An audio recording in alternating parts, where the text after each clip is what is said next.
This is a list of the things that could cause between good neighbors. My neighbor, come here. You live in face me, I face you compound. You live in compound where there are other tenants. You live in compound where there are other students. These are 30 good reasons why you're going to have problems with your neighbor.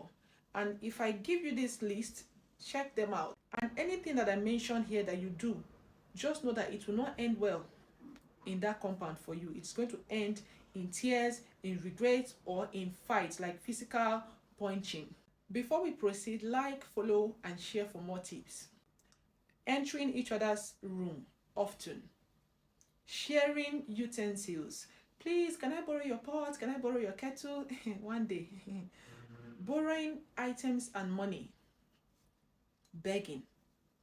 Help me with this. Help me now. You know I cannot give you back. Help me. Help me, help me, help me. You say no. Fighting to save or defend one neighbor from another. You see this one, that you have a friend, a neighbor, that has problem with another neighbor, and you join that one to go and fight. The day that one and you will have problem, you will know. Gossiping. Listening to gossip about another neighbor. You entertain it. It's always interesting. It's always interesting, but it doesn't end well. Sharing stories, like you share your story. First of all, they start sharing their own stories for you, and you now share your own. Hanging out with your neighbor very often, that you guys have now turned besties. You cannot have two besties in one compound. Go and mark it somewhere. Remember, your neighbor is not your bestie. Giving food to your neighbor often. Like every time you cook, you have to go and give your neighbor some. Every time you cook, you have to go. The day that you are going to cook, they'll be hungry, they will perceive it. Maybe it's just small you have and you not go and give them. You start seeing attitude. Use it.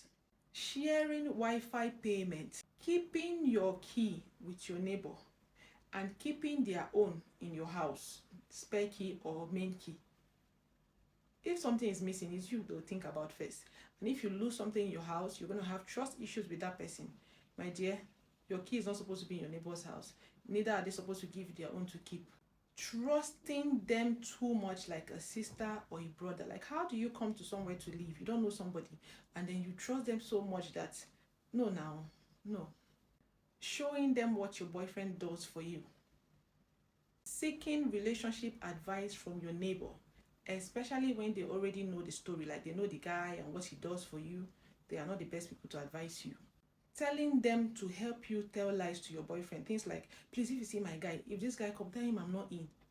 They should be helping you to be like talking to your boyfriend. Or I'm going to stop here because I don't want this video to be too long, but I'm going to come back for part 2. Stay tuned.